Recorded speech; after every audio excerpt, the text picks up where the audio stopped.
your health resolution has never been easy. Come February, we give up. Making the right choice is a challenge.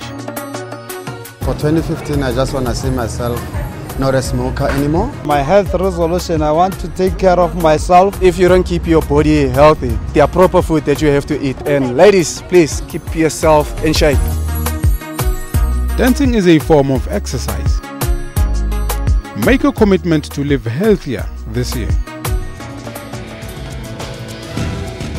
Happiness comes to those who know how to leave the sorrows, pain, and sadness of the old year behind and welcome the brand new year with a smile. Happy New Year to you. I trust that you had an enjoyable festive season and are now winding down to get ready for work or school. Or that you're lucky enough to still have a few more days to relax and unwind. Whatever the case, celebrate this year with new hope, new healthy resolutions, and new creativity at keeping them. I'm Dr. Sello Mutaung, and this is Health Talk.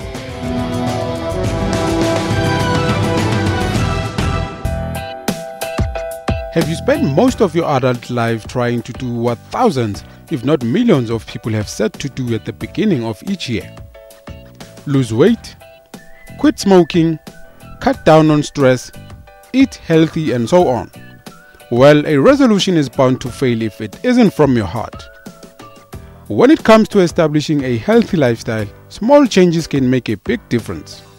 But for many, the path to a good health is not an easy one, with plenty of roadblocks along the way such as procrastination, family obligation, work demands, and lack of time are only a few culprits that can stop the best health resolution.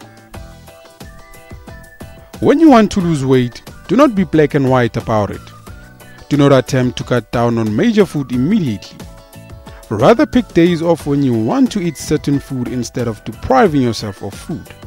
It is important to do regular checkups, but for women, that includes osteoporosis, mammograms, pap smear, blood pressure, cholesterol, and sexual transmitted diseases. It's hard to keep up the enthusiasm months after you have swept up the commitment, but it's not impossible. This year, pick one worthy resolution and stick with it. Here's to a healthy lifestyle. Like most people, you've probably made resolutions in the past and just couldn't get them fulfilled. It's sometimes easy to give up on making those resolutions because you convince yourself that you just can't change. Don't be too hard on yourself. Making healthy resolutions for 2015 doesn't have to completely mean overhauling your routine. Perhaps you may want to consider small, simple changes that you're more likely to stick to. But let's welcome an expert who will help us, in this, Dr. Ephraim Nematsorane. Dr. Ephraim Nematsorane is a sports physician and perhaps, needs no introduction to most people because he's the former Bafana team doctor and is now currently team doctor for Morocco Swallows Football Club. Dr. Nematsorane, welcome to Health Talk. Thank you. Right, this is a new year now. People are looking forward to, enjoying themselves. They have a list of resolutions that they make, and in there they'd like to include health resolutions. First of all, why should people bother about healthy resolutions? I think it's worth mentioning that about 39 million people in the world die every year because of non-communicable diseases. Mm-hmm. Non-communicable diseases are those diseases of lifestyle. Right. Out of that 39 million, 80%, which equates to about 29 million, are belonging to the communities of low income and middle income groups. Yeah. Again, the other 80% is due to the four major non-communicable diseases. Such as cardiovascular diseases, your heart attacks, strokes, and that sort of thing. That's one. Two, respiratory diseases, such as your COPDs, chronic obstructive pulmonary diseases, and asthma. And thirdly, cancers. And fourthly, diabetes mellitus. Now, other studies are putting the figures as follows. 2 out of 3 patients that go into a medical practice will die of these non-communicable diseases. And these are basically, you're saying these are diseases of lifestyle that are preventable? They are preventable. Okay, all right. And the other interesting fact is that they all share common risk factors. Right. And these risk factors are harmful use of alcohol, smoking, poor eating habits, and physical inactivity. All right, okay. And these are the things that we do. I mean, you say harmful alcohol usage. So in simple terms, you're saying too much alcohol intake. You know, people are coming from a festive season. They probably have been imbibing a lot more than they should. We'll talk more about that now. So basically, you're saying a healthy lifestyle is trying to modify all of these issues. All those risk factors, yes. Okay, let's then make it kind of simple and practical for men out there. What should men be looking at doing then? If somebody says, listen, I'm a middle-aged man, I'm 42 years of age, and my resolution is to live healthily. What would your advice be? Amongst many other things, living healthily will include annual medicals. Right. And those medicals will include history taking. Yeah. That's where the doctor will start asking questions. Right. To see if there are risk factors in that patient, such as family history of diabetes, hypertension, and so forth. So basically you say, this 42-year-old man who's never been to a doctor before, probably one of the resolutions would be, let me make sure that I visit a doctor to Very get important checked. For a medical checkup. Okay. So you're saying that, they determine what risk factors the person has. And what sort of things do they check then on this person? Secondly, the doctor will do a physical examination. Right. Physical examination will include checking your heart, checking your lungs, and so forth. Yeah. And thirdly, investigations. Right. Investigations before, I mean, you're saying that checking your heart as opposed to look for heart problems. And I would imagine checking the blood pressure, because that includes checking your blood pressure, checking your pulse, checking the heart, if the heart sounds are normal, if there are any murmurs, which could be indicative of a heart problem. All right, okay. And the next step will be to do investigations. Right. Investigations could be ECG, again to check the heart. It could be in the form of blood tests, such as your cholesterol levels, your blood sugar. And in case of men, PSA. Yeah. Tell us more about this PSA, and you say men. Tell us a little more. PSA stands for prostate-specific antigen. Right. This is a blood test which is done in males over the age of 40. So ideally, every male over the age of 40 should do a blood test annually called PSA to check if they've got cancer of the prostate. But that should be coupled with something called DRE. Digital rectal examination. Oh, this is the one that many men just don't like. That's probably the reason why they don't visit doctors. But it has to be done. So PSA blood test coupled with DRE, digital rectal examination. Yeah, just to put it simply, it's sticking, the doctor sticking a finger up your backside. Okay, all right, okay.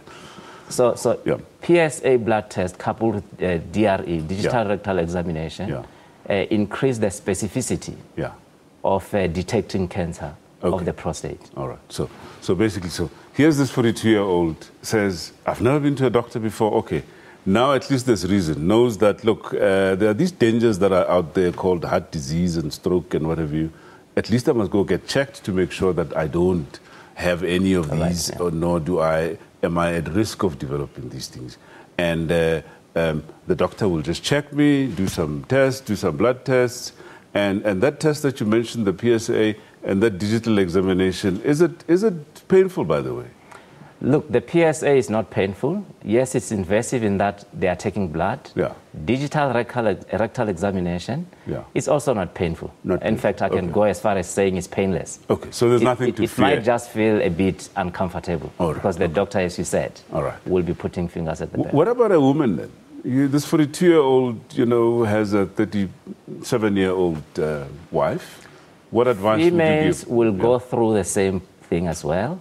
Is going to a doctor for your annual checkup, history taking, we went through it with the males, physical examination, and thirdly, investigations. Investigations will still be your ECG, investigations will be your blood test, sugar test, cholesterol test, but more importantly with females, will be the pap smear. Okay. Tell us about the pap smear, yeah? The pap smear is a test done to detect cancer of the cervix, opening of the womb. Right. So in medical terms, we give example of rain. Yeah.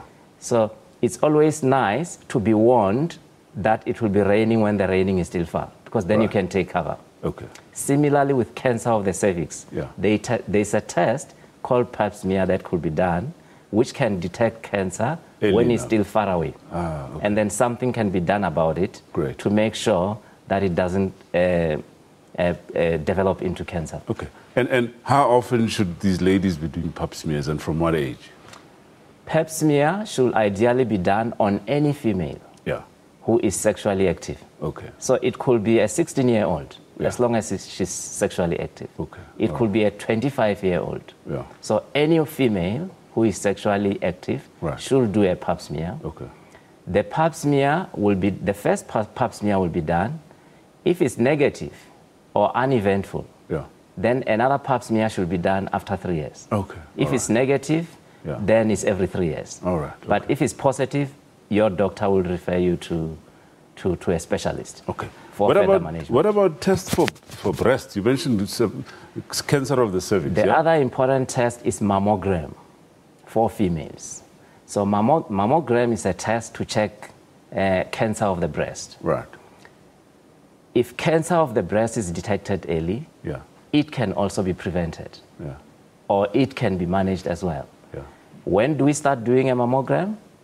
Any females over the age of 40 should do a mammogram, others say annually. But most gynecologists will say if the first annual mammogram at the age of 40 is uneventful, the other one should be done at 3 years. Okay.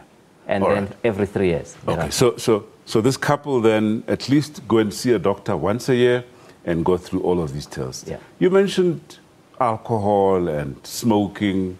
You know, your advice there? As I said, alcohol, smoking, physical inactivity, meaning sedentary lifestyle, poor eating habits, are all risk factors for all these non-communicable diseases. All right, let's just hold it there. Okay, individual resolutions are sometimes easy to give up on because they're all about you. So why not try making resolutions as a family this year? When we return, we look at healthy resolutions for children as well. Please stay tuned.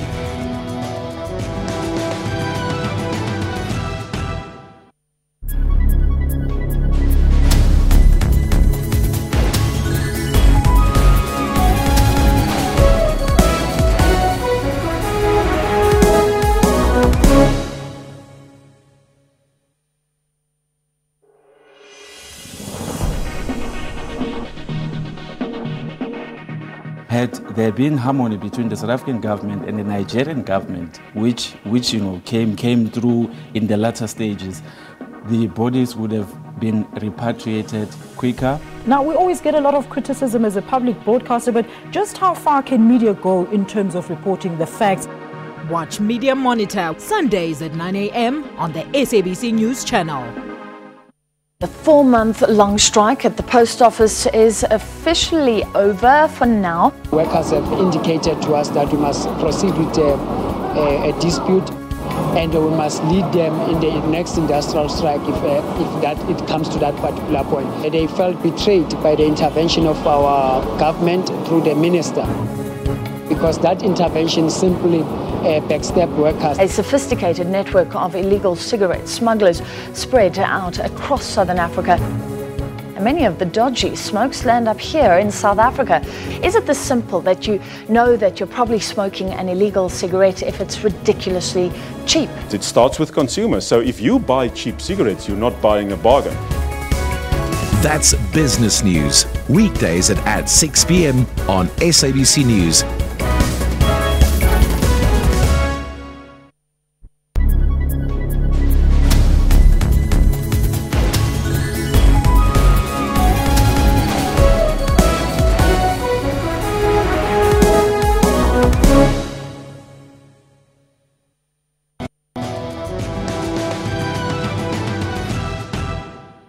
If only kids came with instructions, we could be perfect parents. Unfortunately, there are no instructions and therefore no perfect parents. As parents, we all do our best to raise our children as best we can. However, we often consider just two possibilities, either sickness or health. It is important to pay closer attention to that grey area in between. It means how to help our children maintain a healthy lifestyle and not tip over into sickness. Now, to get further advice on this, we still have our special guest, Dr. Ephraim Namatsurane. Let's chat about children now. I mean, earlier on we spoke about this couple that's married, and it's probably better, for some of these things for them to go together. Yeah. Now, if they do this resolution thing, healthy resolutions for their children as well as a family, let's just go through some of those things that affect children, perhaps, that are becoming a bit of a problem now. In other words, why even children need to be included, into health resolutions. South Africa is slowly catching up with the USA. Yeah. The prevalence of obesity in the US is quite massive. Mm-hmm. And in South Africa, it's increasing alarmingly. Yeah. And the reason is because you will remember that when we were still young, after school, we'll be lost into the streets. Right. And our parents wouldn't even know where we are. Yeah. But nowadays, after school, kids will be in the house. Yeah. Obviously, maybe because of safety reasons, they can't be wandering in the streets. Yeah. So that means sedentary lifestyle, yeah. watching TV. Right. And it has been found that if kids are housebound, yeah. Sitting at home and not doing anything, mm-hmm. they are likely to indulge in food and start snacking, eating, and therefore obesity. So it's eating too much, most probably unhealthy foods, and being inactive, playing games, watching television, and that sort of thing. Mm-hmm.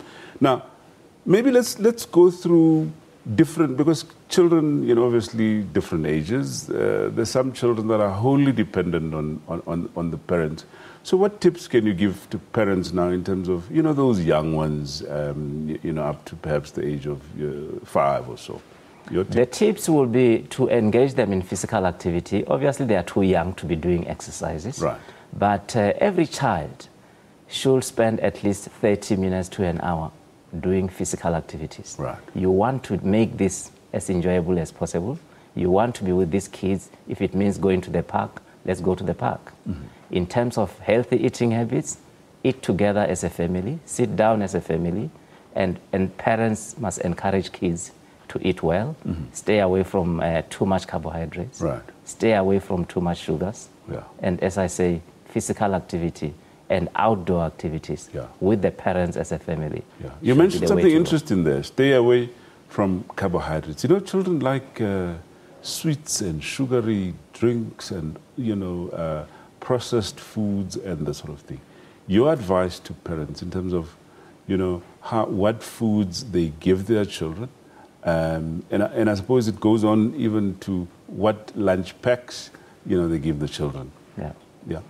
Maybe let me start off by saying there are 5 things that five foods that people must stay away from. Yeah. 1, carbohydrates or starches.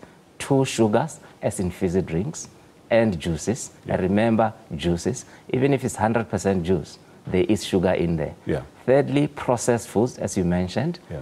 Alcohol, well, with adults, with children it won't apply. Yeah. And lastly, physical inactivity. Yeah. So I have seen on many occasions children's lunch packs packed with drinks such as, I don't want to mention brand names, but sports drinks. Yeah. And those sports drinks contain lots of carbohydrates, lots of sugars. Mm-hmm. So it's important to encourage kids to drink lots of water. Yeah. Don't include sugary stuff in their lunch packs. Don't include too much carbohydrates in their lunch packs. Yeah. Things like examples, biscuits, crisps, exactly. and that sort of thing. Yeah. And encourage physical activity. Yeah, yeah.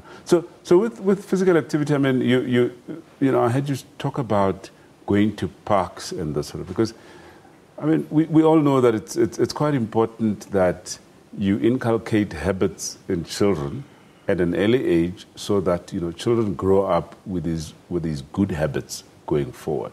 So let's talk a little bit about what advice you can give to parents to encourage physical activity in their children. Children will do what parents do. So encourage them to play outdoors. Yeah. And make sure that they enjoy. Yeah. when they exercise. If they are into sports, make sure that they know or they are aware that winning is not everything. So at the end of the day, it's just to keep them active, keep them fit, and take them away from just sitting in the house without doing any exercises to prevent these sedentary lifestyles. And if that's taught at a young age, they will grow into it and become better adults in future. Earlier on, we spoke about, parents going for medical checks, at least on a yearly basis. I suppose with children, now we're saying, let's look at those things that we can do to keep children healthy and not, get them to tip over into sickness. So practically, I mean, should parents be taking their children to doctors for checkups when there's no need? Your advice?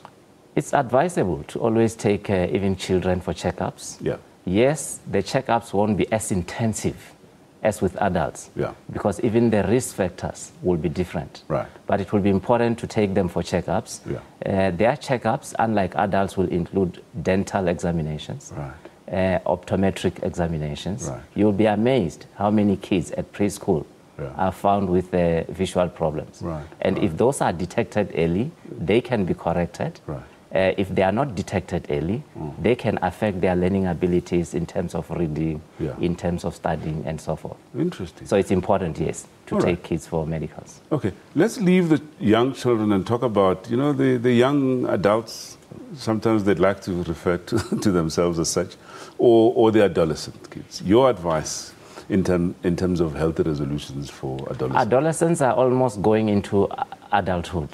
So the advice or tips will almost be the same as with the adults. Again, stay away from too much carbohydrates. Stay away from sugars, your juices, your fizzy drinks. Most fizzy drinks contain a can of 350 mils, contain as much as 12 teaspoons of sugar. So just one can. That's so scary, stay away from the sugars. Stay away from processed food. Stay away from alcohol. Some adolescents do indulge in alcohol, so they should stay away from that. And finally, avoid sedentary lifestyle. Exercise, be outdoors, and keep yourself fit. Obviously, making sure that exercise is geared towards entertainment to make them enjoy as they are keeping themselves fit. Adolescents often try all sorts of things simply because there's peer pressure and that sort of thing. So they will try some alcohol, a bit of smoking there, and a bit of drugs. And what the story that you often hear is, well, I don't know how to go. I got into this because I saw my friend do it, and I just I'm finding it difficult to stop, and so on. So your advice in terms of these habit-forming substances? It's called peer pressure. Very dangerous, and once you are in there, it's very difficult to get out. So my advice to the kids is stay away from them. Remember, being a sports physician, if you are into sports and you use most of those drugs, they could be banned in sports, and that could lead you into trouble. And we have seen many 17-year-olds, many 18-year-olds who were banned from sports because they use banned substances, including social drugs. So the advice is stay away from drugs. Dr. Namatsurani, it's been such a fascinating discussion we had. I hope that obviously people will find it useful. And thank you very much for contributing to our show, Health Talk. My pleasure. All right. If you're frustrated with yourself that you just can't stick to healthy eating plans, well, don't despair, because after the break, we give you some tips on healthy eating resolutions. You stay with us.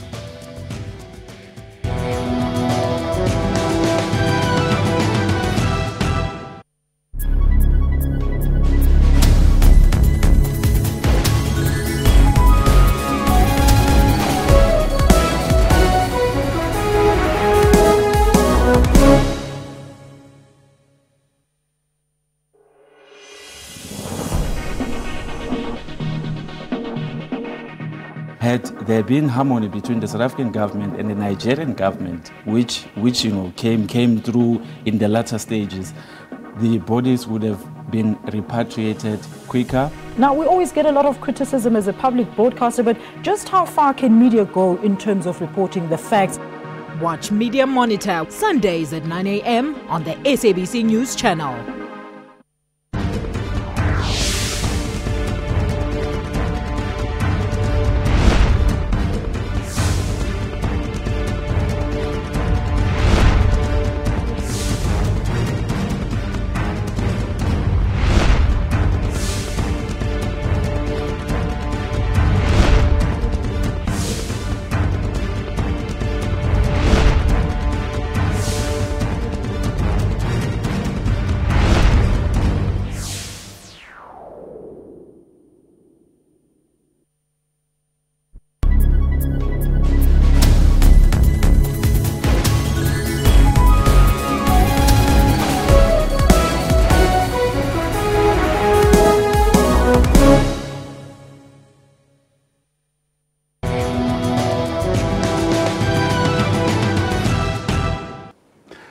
Every now and then, we all feel guilty about our eating habits. We want to change them for whatever reason. And some of us try all sorts of eating plans to try and lose weight, but I'm afraid none without permanent results. Well, let's welcome an expert who's going to give us advice on nutrition. We welcome Ms. Gail Landau, who's a dietitian practicing at the Wits Donald Gordon Medical Center. Welcome to Health Talk. Thank you for having me. Well, it's a new year. People are making new resolutions, and people want to lose weight. First, let's talk about this whole concept of weight loss. So a big problem, and especially when it comes to New Year's resolutions, is that people are suddenly frustrated with the way they look and the way they feel, and they look for a quick fix solution. And especially with eating and nutrition, people need to reflect and appreciate that the weight that they may have picked up didn't accumulate over a day or 2 weeks. It may have been progressive weight gain over a whole year. Right. And one mustn't look for a quick fix solution that promises results within 5 days. A healthy weight loss is normally a half a kilo to a kilo a week. Mm-hmm. But often when you're always focused on the prize as the weight loss, you lose sight of the behavior modifications that need to go part and parcel with the food choices that you change. Right. And that is often why diets fail. Yeah. You see, most people go through cycles.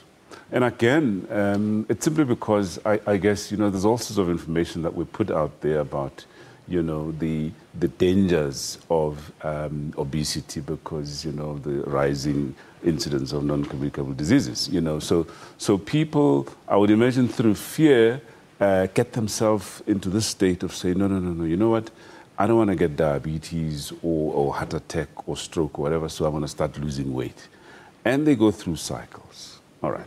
You just said yourself that these diets fail. So the reason that they fail is often that the diet approach is what we call an external approach. It's very much focused on do this and do that and eat at a certain time. But often what people forget to appreciate is that you need to modify your habits and you need to be mindful and aware of your habits. So, for example, it's one thing to tell a person to eat at regular intervals, but the first step is actually being aware.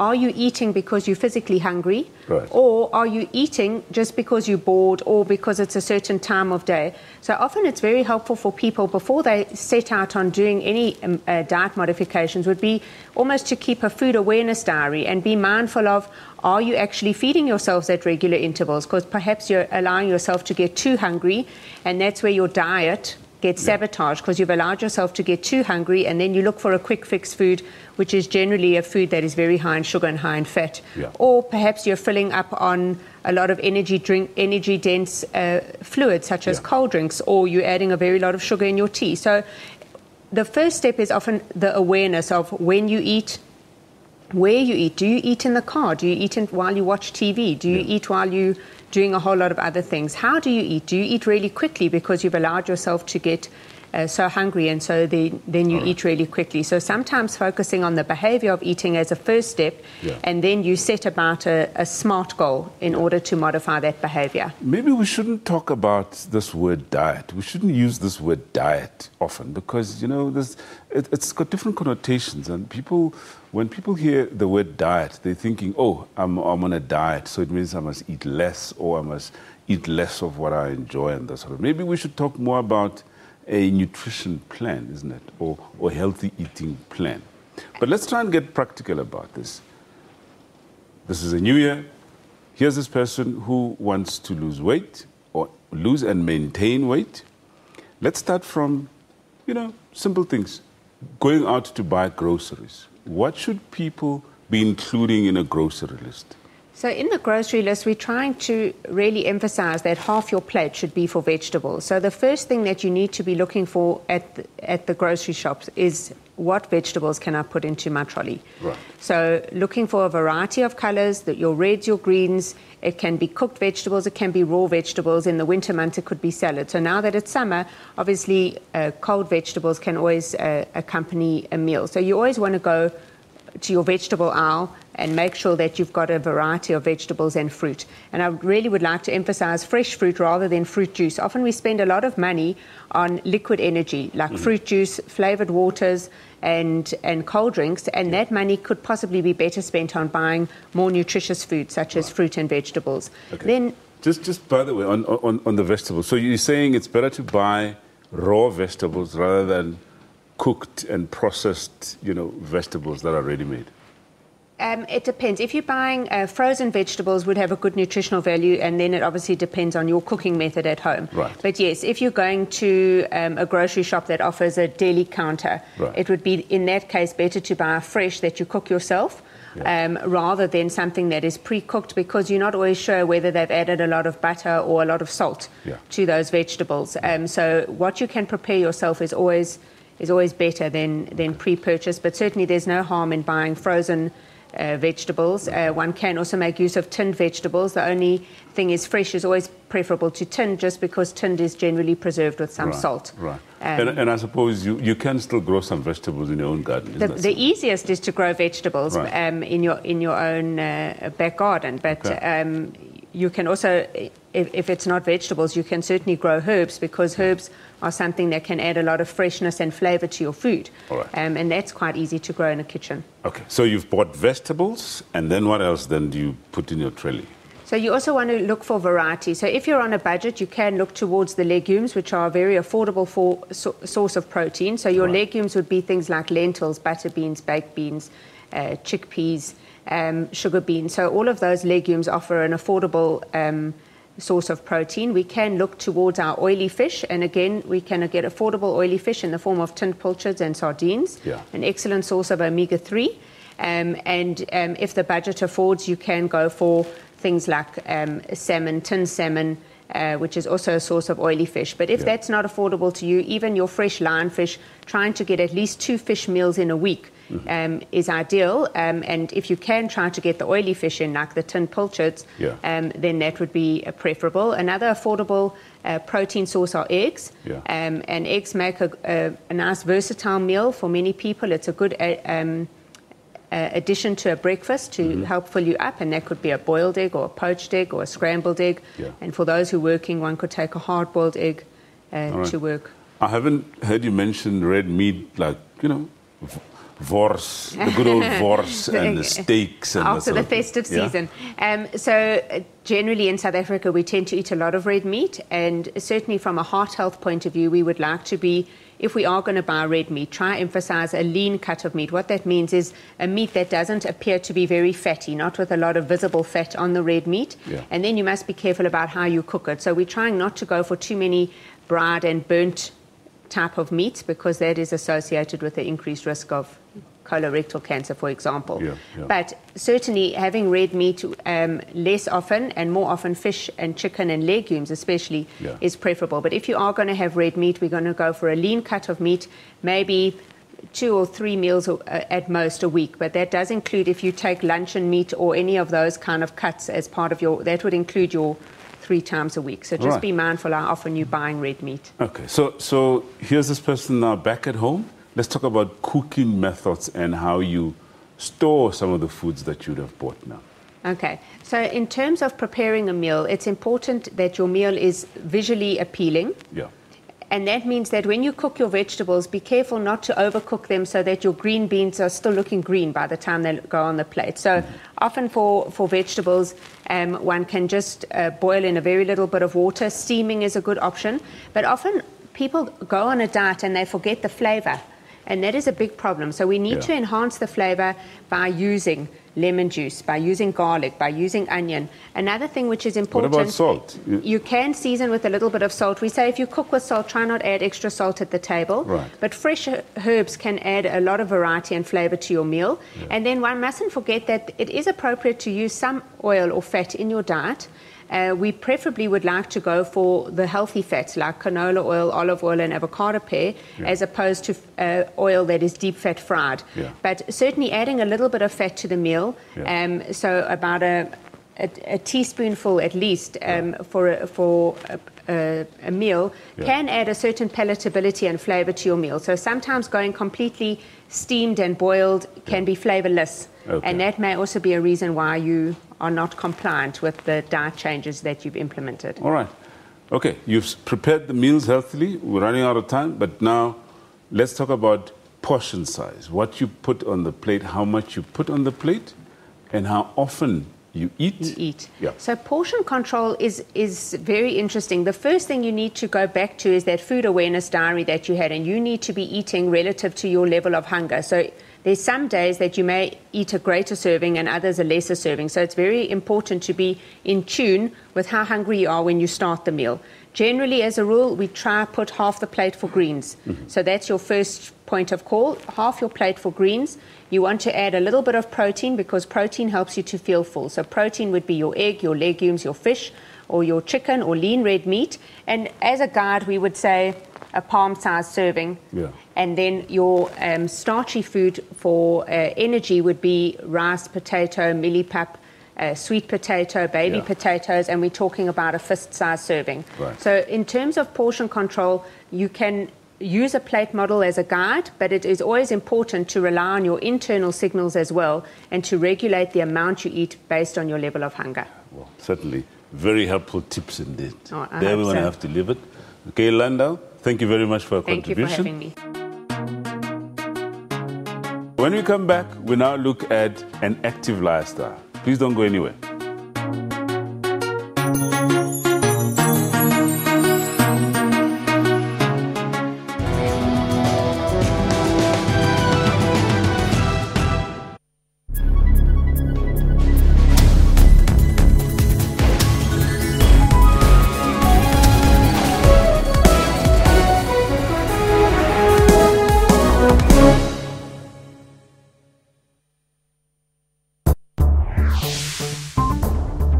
There's a lot of corruption there.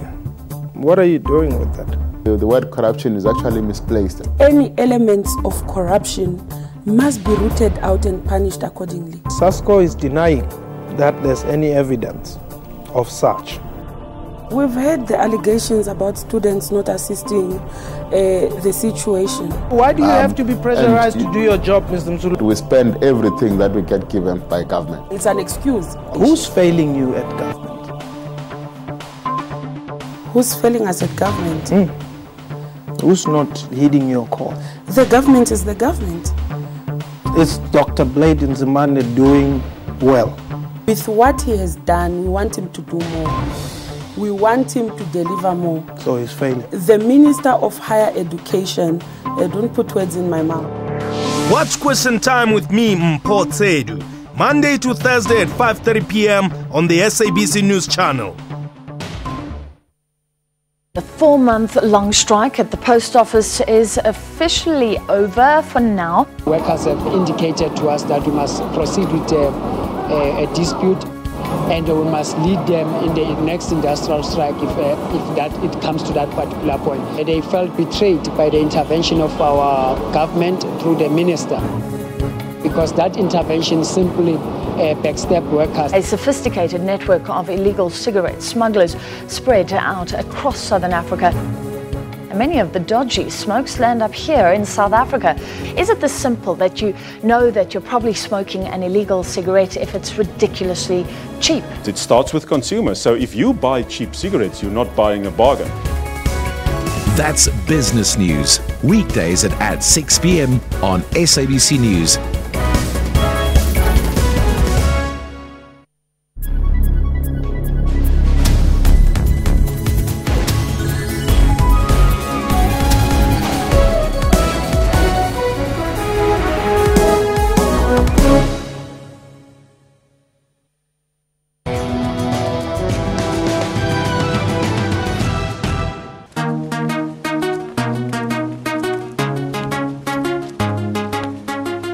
As a working woman and a single mother myself, fitness and health is vitally important to me. I am the type of person who will wake up at 5 in the morning if I have to because I have a hectic day. Make sure I find time to go to the gym.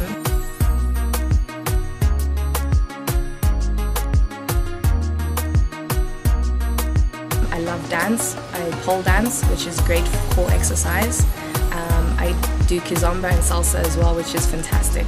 So any form of exercise for me that is fun, I take on board and I make time for it in my busy schedule. I've got a son who takes up a lot of my time, but I have to make time to stay fit and stay healthy. My grocery list usually has loads of fruits, yogurts, muesli. Great snack options are dried fruits, cranberries, nuts. I love those. I love a lot of fish, white meats, so chicken, fish. But I'm also a big fan of beef and lamb, so that comes into my fridge, and I'll have those options with grilled vegetables or salads, which is great to stay healthy.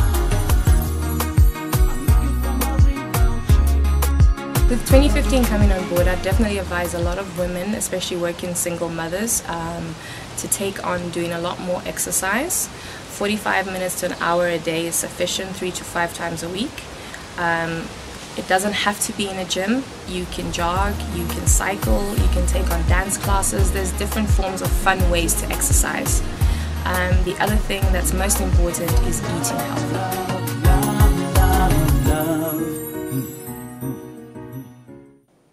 A lot of people enjoy watching others take part in various sporting activities and leading generally active lifestyles. But to get off that couch and start some regular physical activity is not an easy decision for some. Well, let's welcome somebody who's going to help us with tips on how to get off our couches and, have a regular, active lifestyle. Estelle Watson is a biokineticist based at the Center for Exercise and Sports Medicine at Wits University. Welcome to Health Talk. Thank you very much. Thanks for having me. Okay, here's this person, New Year's resolutions. Somebody wants to start an active lifestyle, a regular physical activity, and is scared and terrified by this word exercise. Your thoughts, please.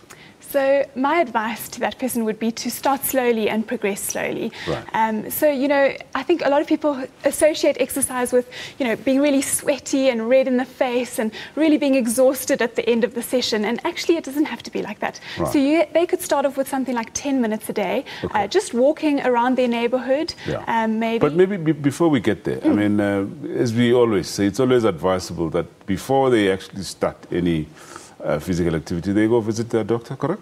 Yeah, absolutely. Especially if you are a male over the age of 45 and a female over the age of 55, then it's really important that you go to your doctor just to get checked for any risk factors that we spoke about earlier. Okay, all right, okay, fine. And again, it's oftentimes we think of just confirming. It's not just confirming that you have some condition, but also some conditions that may affect your ability to do exercise, and that's all. Yeah, absolutely. All right.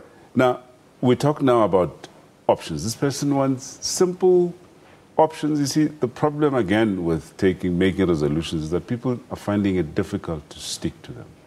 So I'd like you to please let's make it as practical as possible and give people some tips on how, or different options of, what it is that they can do. Perhaps, in a way, helping them, making sure that whatever resolution they make, they're able to stick to it. Absolutely. So I think the main important thing to take into account is to put it into your daily life. So I think the minute that it appears to be something that you have to fit in, or that's something extra and over above all the chores that we have to do during the day, then it's not going to be sustainable. So I would say try and fit it into your lifestyle. We spoke earlier about going to the park with the children. So walking is a good option. It's free. You don't have to join the gym to do that. So walking around your neighborhood, or or joining some free activity in your community, like a park run or something like that. And then obviously joining the gym is an option as well for people. And sometimes, having, an appointment or going with friends or joining a sports club can also help to make it a little bit more sustainable, that you stick to that resolution. Okay. Some people often say, look, I just don't have the time, man. And I don't know when I can do this exercise thing. Sometimes, yes, I do have a bit of time in the morning. But on most days when I decide that I want to do this exercise when I come back from work, there's all sorts of other things that prevent me from doing this thing. So what's your advice in terms of where people can fit in an exercise program? Is it better in the morning? Is it better in the afternoons? Or how can they do it?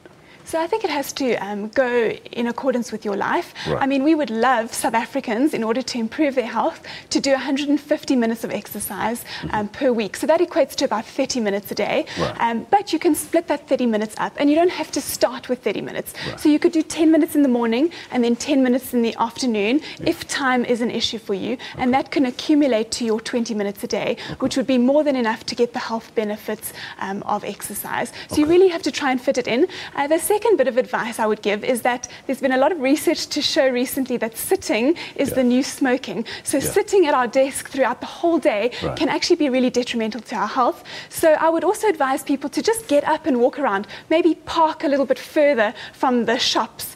So you have, then you're incorporating walking into your daily life. If you're already walking to the taxi rank or to the bus stop, then walk with a little bit of purpose. So try and maybe increase your intensity to try and get your activity in at the same time. Right, interesting. You talk about walking, taking walks in the park and, around the neighborhood and that sort of thing. At what pace should people be walking? I mean, should they be taking a bit of a stroll and chat to a friend, or how should they be doing this walking?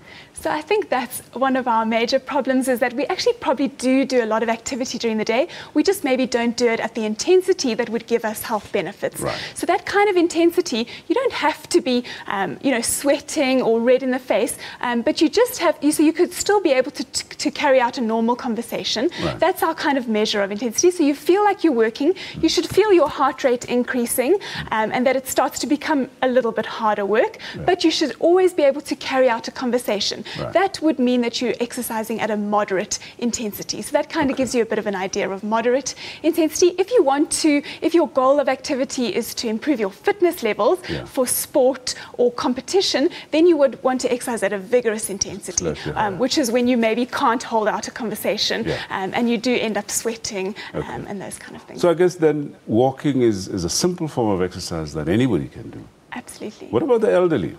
So walking is good for the elderly as well. Obviously, they might need to take it slower in the beginning, and maybe they would want to start around their yard or in an area where they're familiar with, so that there's no, options of falling or chance of falling.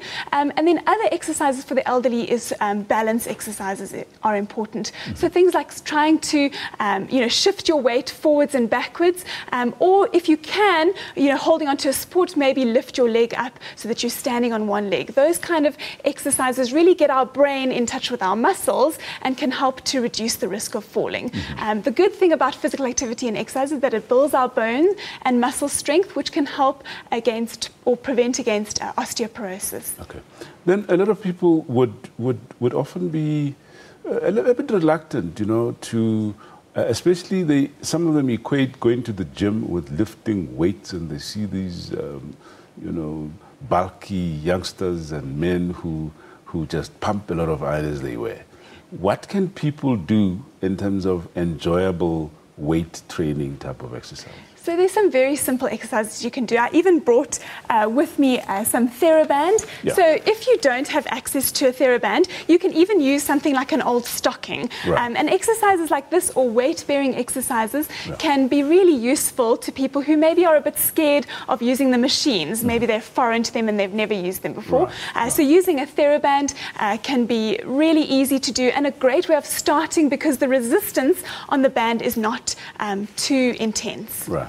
So how should they be using it? So there's lots of various different exercises that you can do with it. I'll just show two very easy ones. Right. So you can place the band or the stocking underneath your foot like that. Just make sure it's really secure. Right. And then wrapping it around your finger, you can do something like a bicep curl like that. Okay. So really simple exercise to do, which exercises the arm muscles. The other exercise, because we tend to be sitting in front of the computer a lot of the day, the muscles in the front of our chest become really tight and the muscles at the back become really loose. So another really good exercise you can do is just wrapping the band around your wrist like that, putting it behind your back, and then just doing a few really simple pulses which help to build the muscles at the back of your neck. Yeah, well, I mean, it looks like a variety as well. I mean, they say variety is the spice of life.